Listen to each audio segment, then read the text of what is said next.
Fala pessoal, tudo bem com vocês? Espero que sim. Aqui quem fala é Paulo Sérgio Moura Santos, do primeiro ano E do curso de graduação em Pedagogia da UFPR. Espero desde já poder contar com o seu like neste vídeo, então dá um joinha aí e assina aqui no canal. Então esse aqui é o nosso texto, pessoal. Permanências e mutações dos liceus franceses, do Primeiro Império ao início do século XXI. Vamos lá? E aí pessoal, boa noite professor. Para começar, só queria fazer pequeno comentário que a gente deu uma leve adaptada no roteiro, porque como é um texto com um lastro, um período histórico muito extenso, a gente entendeu que ficaria meio perdido aquele primeiro ponto sobre introdução, sobre o contexto histórico. Então a gente fez da seguinte maneira: a gente organizou os 4 tópicos preferidos, né, que chamaram mais atenção. Partimos para uma conclusão sobre as perspectivas da educação para o futuro. E, como o senhor havia comentado que seria interessante algum comentário sobre os filósofos e autores citados, a gente fez um apanhado geral de alguns autores específicos que chamaram a atenção, que não são assim tão conhecidos, ou pelo menos não os mais famosos, né? Nada que chame muita atenção. E olha só, esse aqui é o Davi, que entrou para aparecer no vídeo conosco. Davi, manda um oi pra turma, Davi. Então, pessoal, o nosso primeiro tópico, o item que primeiramente nos chamou a atenção, e vou incluir o Davi nesse ponto, diz respeito sobre a gratuidade da educação. Chamou a atenção porque, inclusive, foi um aspecto que a gente já estudou também em OGEB, né? Então, foi um ponto que, por si só, atraiu os olhares aqui com um pouco mais de atenção.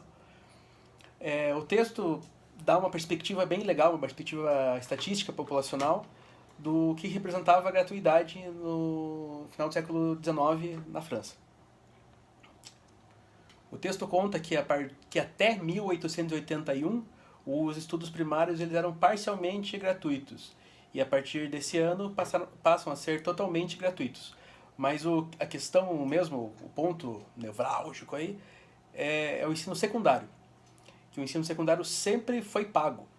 E eles faz referência à questão de alguns dos bolsistas, né, uma política pública aí implantada pelo Bonaparte, mas que tinha um alcance muito pouco proporcional em relação à população. Indo aos números, foram 5% dos inscritos no ensino secundário eram bolsistas e isso evoluiu até 11% no final do século XIX. Bom, isso para bolsistas, né? Aí tem o percentual da população que se beneficiou do ensino secundário na França no período. Vamos lá.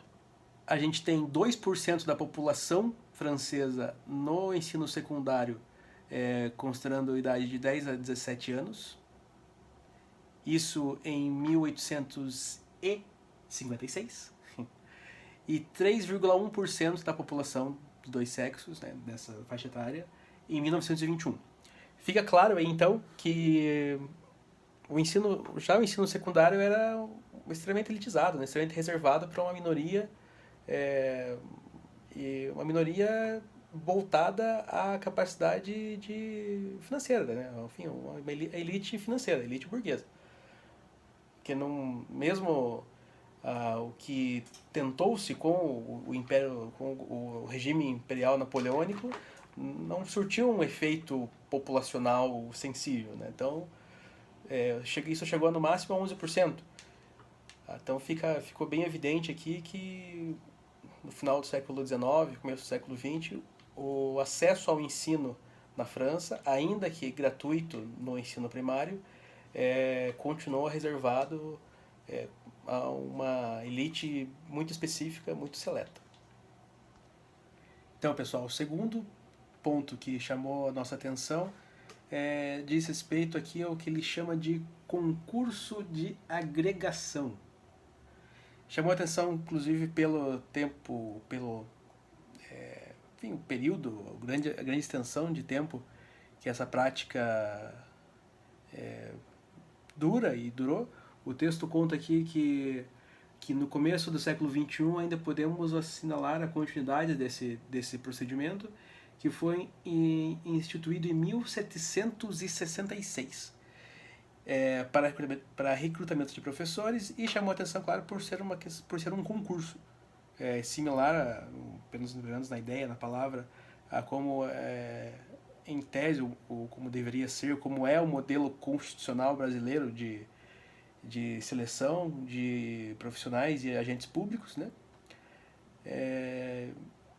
Como a França, realmente, no contexto pós-revolução, se baseava numa ideia de igualdade, nada mais lógico que fossem instituídos procedimentos de seleção baseados nesse princípio, né? Baseados nesse princípio de igualdade, né? Ou seja, uma condição de isonomia, de abertura de participação e, de certa forma, restrita.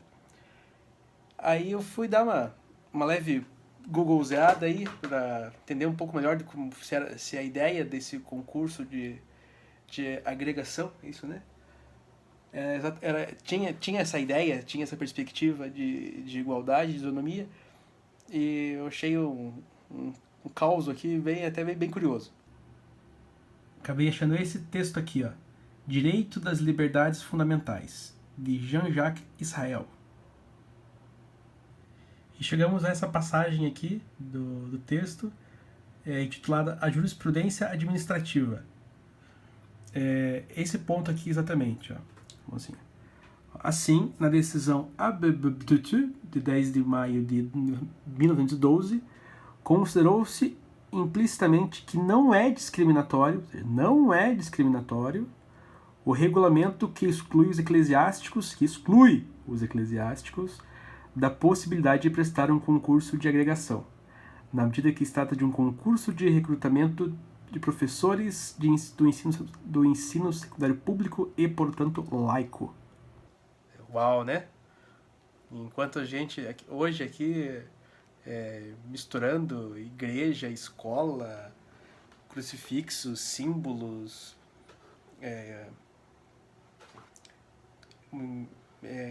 questões, simbologias confessionais dentro de escolas públicas, essas baboseiras aí de escolas sem partido e tudo mais. A França, no começo do século XX, já dando um soco na nossa cara aí, afastando de forma até bem radical a participação de autoridades confessionais em estabelecimentos de ensino estatais.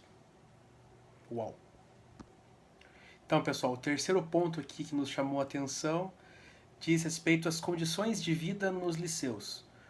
Considerando que estamos num contexto de ensino pago, né? Não gratuito, reservado a uma parcela, a uma elite,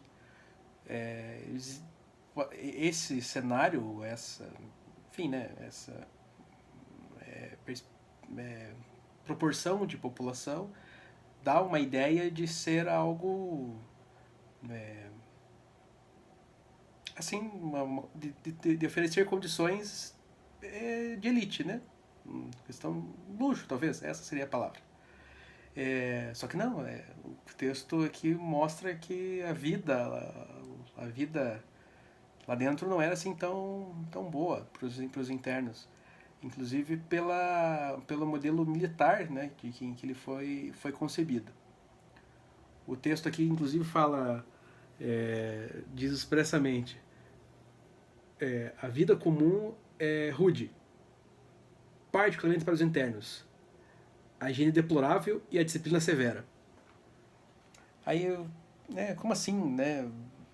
Disciplina severa, higiene deplorável. Aí ele dá um exemplo ali de como as críticas em relação às condições dos liceus começou a ser amenizada, né? Aí ele coloca como exemplo aqui em algumas medidas, né, de mudança, como a permissão de falar durante os deslocamentos e no refeitório. Ou seja, se isso teve que ser uma mudança, quer dizer, que antes não podia, né? Já pensou que legal? Aquele militar mesmo, aquele presídio você não consegue, você não tem permissão para falar em momento algum, inclusive quando está se deslocando de um local para outro, de uma aula para outra, ou para ir fazer uma refeição. Então esse contraste da reserva populacional elitista, né, para o ensino secundário, com essa talvez presunção, talvez esse preconceito de que isso significaria condições de conforto, de instalação um pouco mais luxuosas, digamos assim. Só que não. Então, pessoal, nosso quarto e último ponto,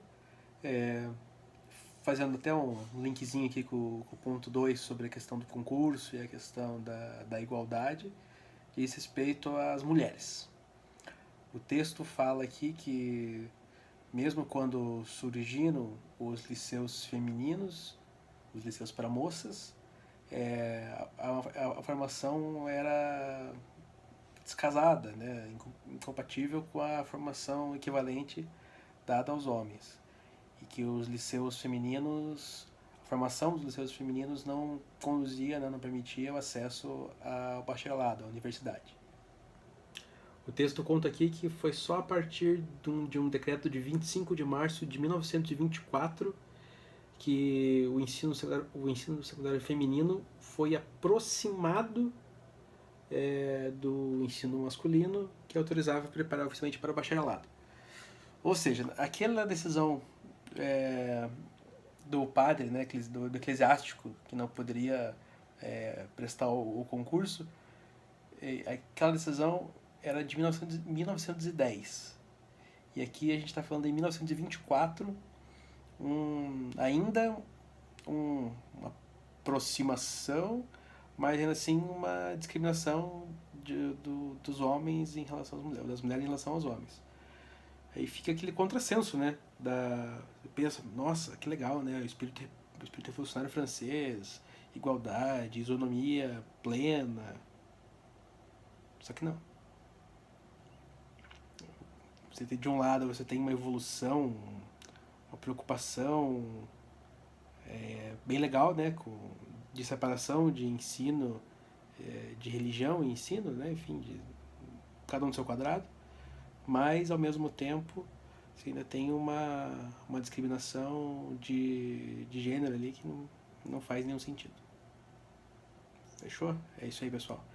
Aproveitando o embalo aqui, quero apresentar nossa colega Elisa, que esqueceu de deixar o nome nos seus vídeos. Então, professor, aqui é o Paulo Sérgio Moura Santos, e logo em seguida vem nossa amiga matemática, administradora e futura pedagoga, Elisa.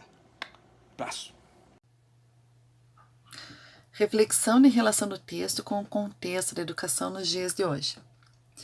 Ao analisar minuciosamente o texto de Luke, em conjunto com uma leitura paralela sobre os itens mencionados no decorrer do texto lido, de forma a construir mentalmente a paisagem descrita por ele, auxiliado de várias leituras, busca por imagens e por documentos, parecia estar, em determinados momentos, falando no nosso país, dos dias atuais. Contudo, também se mostrou importante a leitura e compreensão dos textos anteriores, dados em sala de aula, na disciplina de História da Educação 1, inclusive nos audiovisuais que foram disponibilizados, assim como outros textos, capas de livros, fotos, imagem geral, enfim, para que pudesse ser concebido um parâmetro com uma dimensão maior. Isso ao se levar em consideração a importância do momento histórico mencionado por Luke, que acabou por ser absorvido pelos países próximos e, consequentemente, sendo levado a outros continentes, ainda que de forma precária. Quando por várias ocasiões havia a lembrança do nosso país, imagina-se como que se poderia ser dessa ou qualquer outra situação, e se o caminho encontrado naquela época na França se valeria hoje para o Brasil. A importância de um texto se dá dessa forma, ou seja, em pensá-lo criticamente, em buscar as informações que não se conhecem ou que foram esquecidas, seja pelo tempo que foram aprendidas ou puramente pelo seu não uso. Por tudo que foi lido, as perguntas se tornaram mais numerosas, ainda que poucas respostas tenham sido encontradas. Uma das questões levantadas pela equipe foi: qual seria o motivo de o sistema do ensino brasileiro estar quase que o mesmo há um século? Outras perguntas: quais seriam, de fato, os benefícios e malefícios? Como poderíamos inserir modernidade no nosso sistema? O que isso poderia nos trazer? E, em paralelo a essas questões e tantas outras que surgiram pelo caminho, analisar tanto o atual cenário político-econômico e o de épocas passadas, as recentes e nem tanto. Da mesma forma, observamos o tocante à higiene mencionada no texto. Nós temos dos nossos alunos mais pobres, assim, ou que estão em situação de miséria mesmo, ali nos relacionamentos pessoais dos estudantes. Os deveres que eram dados às crianças eram muitos. Quando a gente pensa que eram crianças pequenas que começavam, e mesmo eram adolescentes que às vezes já saíam dali, faziam um serviço militar por algum tempo, ou mesmo que acabassem indo para a faculdade, mas eram mini adultos. Era essa a impressão que dava, assim. Mesmo que você acabe analisando o aqui e agora, é de supra importância e necessidade realizar a fundo a análise crítica e debater o que se percebe, como a história está caminhando. Respeitando e procurando aprofundar os variados questionamentos sobre tantos porquês, tentando encontrar respostas, mas com a certeza que não para por aqui. Muito pelo contrário. E para finalizar, agora, de verdade, aquele tópico extra, aquele chablauzinho, aquele tempero, aquele apanhado geral sobre alguns autores específicos que chamaram a nossa atenção ao longo do texto. E é com você, Elisa. Vai lá! Sobre o período da Belle Époque, de 1871 a 1914, foi um período que, na França, sobretudo, estava sendo vivido um grande momento cultural, que era quando surgiu o impressionismo, o expressionismo, muitas ideias, as pessoas falavam sobre essas ideias. Não que todas fossem aceitas, mas era dito, era falado. Um dos nomes citados é de Lucien Febvre. Entre outras coisas, ele também fala sobre, deixa eu encontrar aqui, sobre a história das mentalidades, que analisa os sentimentos e costumes dos povos em determinado período histórico. Ele também foi um intelectual da época. Outro nome, e esse mais importante ainda, de François Guizot. Foi político e historiógrafo francês, liberal conservador. Ele ocupou o cargo de primeiro-ministro da França de 1847 a 1848. Ele era ministro de Instrução Pública e ele determinou, em 1874, na Faculdade de Direito de Paris, a instalação da primeira cátedra de Direito Constitucional. O nome dele é mais conhecido mesmo porque deu origem a uma lei chamada Lei Guizot, que foi promulgada em 28 de junho de 1833, que na época, então, ele era ministro da Instrução Pública. Essa lei impunha aos municípios que mantivessem pelo menos uma escola pública, que remunerassem o professor primário e conservassem os prédios escolares, fundando realmente a instrução primária na França, instituindo a primeira parte da igualdade por meio da oferta de educação para todos. Só que a gratuidade não é instaurada, pois é requerida uma contribuição dos pais, mas os indigentes vão ser dispensados dessa contribuição. Também outra coisa que fala essa lei é que cada departamento deverá igualmente abrir uma escola normal para a formação dos professores. Ele tinha essa preocupação que quem desse aula fosse realmente um normalista, seja fosse homem, mulher, se bem que a maioria era homem até então, aos poucos que foram entrando as mulheres nisso. Vamos ver aqui mais. Outro nome citado é de Edmond Goblet. Ele é filósofo, lógico, francês, e é até estranho, assim, a maioria dos textos que a gente leu na internet fala que ele chegou atrasado à sociologia. Porque até então, ele é falado isso porque ele foi tardiamente, ele se tornou membro ativo de uma liga chamada Liga dos Direitos Humanos. Ele acusava a burguesia de estar na origem da prostituição, que tudo era culpa da burguesia.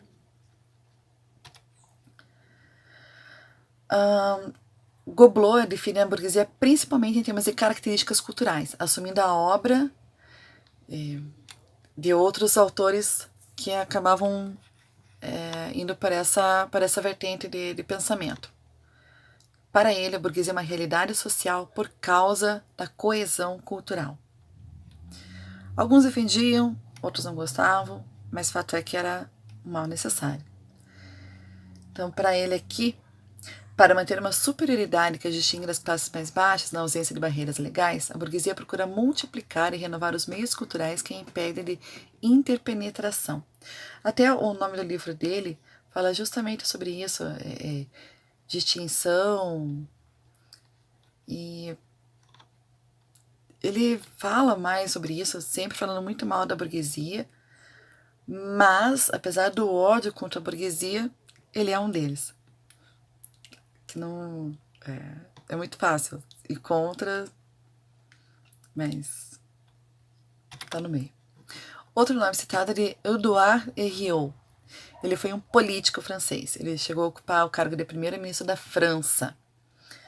Ele era formado em letras, deputado, prefeito, ministro.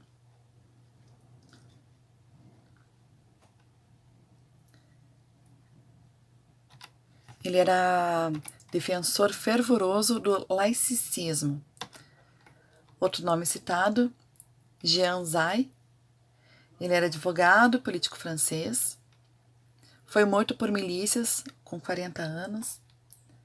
Ele foi subsecretário de Estado para a presidência do Conselho, ministro da Educação Nacional e Belas Artes, membro do Parlamento e conselheiro geral.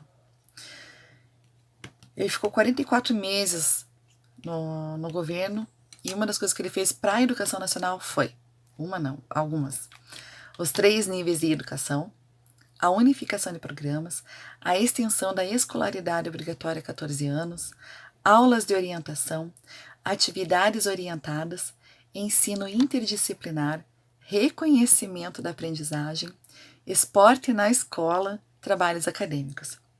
E para as belas artes, ele criou o Museu Nacional de Artes e Tradições Populares, o Museu de Arte Moderna, a Reunião dos Teatros Líricos e o Festival de Cinema de Cannes.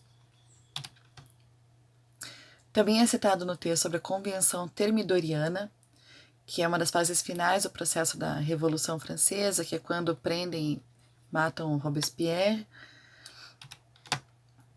E daí a gente faz algo mais comprido em relação ao estudo do Primeiro Império Francês, toda a parte histórica, o 18 Brumário, o Código Napoleônico, o que era o Império, o que houve do declínio, quando Napoleão volta ao poder, qual a restauração, quando houve a restauração. Daí é citado também Victor Jean Duruy. Ele primeiro foi um aprendiz de estofaria antes de entrar na escola primária. Então ele ainda não era burguês. Mas ele conseguiu uma bolsa de estudos e assim pôde estudar. Acabou entrando na faculdade, mas era considerado um aluno medíocre, porque ele era atrasado. Mas, gradualmente, ele consegue se formar. Ele se formou em 1830, no mesmo ano ingressou na École Normale, ou seja, foi ser professor. Ele foi admitido no concurso da agregação de História e Geografia. Ele é nomeado professor no Colégio de Reims, tem 22 anos. Ele acaba sendo professor de um dos filhos do rei. Ele acaba sendo promovido. Ele é nomeado membro do Conselho de Revisão do Livro da Educação Primária. Ele tenta entrar no ensino superior algumas vezes, acaba tendo fracasso nessas tentativas. Até que, com a ajuda de Napoleão III, ele foi inspetor de academia e professor da Escola Normal Superior em 1861. Também foi citado Henri Marion, que é o defensor dos métodos ativos. Uma das coisas importantes que eu notei que ele falou, que é a importância da pedagogia.